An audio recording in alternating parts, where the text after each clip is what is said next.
cukup longgar sekali di bawahnya ini. Bahkan kalau di videonya ini dibuat galon 2 bisa. Ini cukup longgar banget. Kaki yang panjang pun bisa nyampe. Yang mungkin yang agak kurang kakinya pendek gitu, dia bisa agak maju supaya tangan bisa nyampe. Kita di menu di depan saya ada spion 2 yang dikasih. Lalu untuk speedometernya digital, kita hidupkan. Nah, digital semuanya. Oke, ini baru 15 km yang kita pakai. Lalu P adalah parkir. Ada 1, 2, 3 ini adalah kecepatannya. Ini baterainya teman-teman.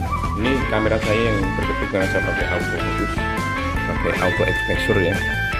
Nah, dan baterai ini ada level 1, 2, 3, 4 ini penuh. Ini penuh ya. Kalau misalkan berkurang nanti dari atas akan hilang satu. Sebelah kanan ini ada kecepatan 1, 2, 3. Bisa dites ya teman-teman. Kalau misalkan mau ngetes, parkirnya dicopot dulu. Tes 1 dulu kecepatannya. Nah, kita tes mentok. Dia sampai 49 km. Tes 2, kita tes sekalian, tes 2, kita tarik. Ini bisa sampai 63 km. Sekarang tes ketiga, kita coba. Ini kondisi motor berhenti ya. Dan kalau di jalan beda lagi. Ini sampai 76 km. Cukup ya kalau dilihat dari teorinya ini. Di sini ada lampu. Ini lampu dalam kondisi mati. Ini lampu kota. Ini lampu jalan. Lihat kenceng banget lampunya. Di bawahnya parkir ketika nggak kepake dalam kondisi berhenti, sebaiknya ditekan parkir. P ini akan mati. Lalu di sebelah kiri ini ada lampu jauh, lampu normal. Di bawah ini ada rating sen kanan sen kiri. Ini juga akan kelihatan panelnya di digitalnya ini. Ini ada klakson. Yang R ini mati karena tidak difungsikan secara pabrik. Ini bisa dihidupkan nanti sebagai mundur ya. Kalau yang butuh motor mundur. Di depan ini juga ada USB, device USB yang bisa kita manfaatkan untuk charger. Lalu untuk membuka bagasi ini tekan kiri aja, tek ini akan buka bagasinya. Lalu yang berikutnya dari kita depan sekarang belakang. Nah, sekarang belakang ada lampu. Lampunya juga LED semuanya. Ini lampu kota, lampu jalan kayak gini. Kalau kita kasih rating kanan misalkan, kelihatan kayak gini, keren ini. Keren ya. Ini tempat apa namanya? Tempat nomor. Jadi Winfly ini sudah beberapa yang keluar faturnya untuk pembuatan SNK BPKB. Tetapi untuk seri ini belum, karena seri ini baru. LN Pro sama N9 Pro itu belum. Nah, ban ini kenceng. Ini kemarin kita pompa terlalu keras ini. Ini kita kasih bukan dikasih, ini banyak yang didapat ini 9 ring 9. Kita nanti agak kempesin dikit lah. Ini terlalu keras. Lalu yang di sini ini ada kayak motor biasa, ada standar normal sama yang kecil.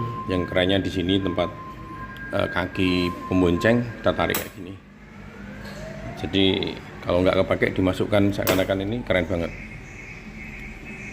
Oke, di tetakan ini dikasih bawaannya. Jadi kalau beli ini dapat bawaan itu tapi nggak dapat helm. Nah, untuk pengalaman teman-teman, untuk pengalaman di pemakaian 1 hari ini ada beberapa catatan yang harus kita sampaikan.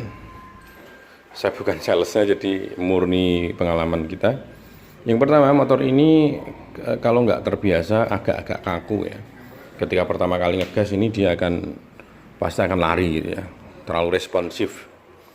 Nah, ternyata responsif itu bisa di setel nanti di controllernya. Nanti kita akan ganti controllernya. Dengan mengganti controller itu juga bisa men-setting semuanya. Contohnya kayak tadi mundur tadi bisa disetting juga. Lalu Bisa juga disetting di sini. Rem ini kurang bagus. Kurang bagusnya bukan rem, masalah remnya kurang pakem, bukan. Remnya bagus, tapi di sini ada sensornya. Ini ada sensornya. Sensor ini ketika kita ngerem, otomatis ini akan mati. Jadi ketika ini ya, ketika ini kan, oke. Ketika kita rem, untuk gasnya langsung mati tiba-tiba. Nah itu bikin sesuatu yang biasa kita gunakan agak berbeda. Kita rem, ini akan mati. Jadi fungsinya kayak gitu, dia tiba-tiba mati. Itu yang kurang bagus menurut saya, remnya. Dan kurang smooth ketika kita mengendarai kalau kita tidak biasa di tangan kita. Mungkin orang-orang yang baru pakai motor ini, dia akan nanti agak tersendat-sendat karena kurang terbiasa. Terus benar-benar stabil di tangan. Nah nanti butuh controller untuk merubahnya. Dan dengan controller itu katanya nanti bisa sampai 100 km kecepatannya. Nah itu bagus kalau itu. Nanti kita akan ganti aja ya di lain video. Tapi pengalaman saya pakai motor ini cukup enak. Ini harganya di bawah 11 jutaan ya, di angka 11 jutaan untuk brosurnya. Dan cukup lumayan murah, bagus menurut saya, dan tidak kecewa. Intinya tidak kecewa beli kayak gini. Ini cantik kan bodinya. Bodinya itu kayak ya modern unik gitu ya. Kita aja sih mungkin pengalaman 1 hari ini kita pakai ini. Nanti kita bisa videokan pengalaman setelah 1 bulan mungkin, atau 1 tahun setelah menggunakan motor listrik ini. Tapi untuk kedepannya saya kira motor listrik akan jadi pilihan, banyak pilihan ya, karena memang harga BBM sekarang naik dan listrik ini sebagai solusi. Kalau hanya untuk mengantar anak sekolah, lalu untuk sekolah, untuk kebutuhan sehari-hari udah cukup lah motor ini. Ini diklaim bisa sampai 60 km batas baterainya habisnya, jadi cukup lumayan panjang lah. Jadi paling enggak ya 1 minggu bisa dicas sekali kalau memang untuk perjalanan hanya riwa-riwi 10 kilo gitu ya tiap hari. Ya masih cukup enak lah, keren. Nanti kita bisa upgrade, mungkin bisa kita rasakan lebih enaknya lagi.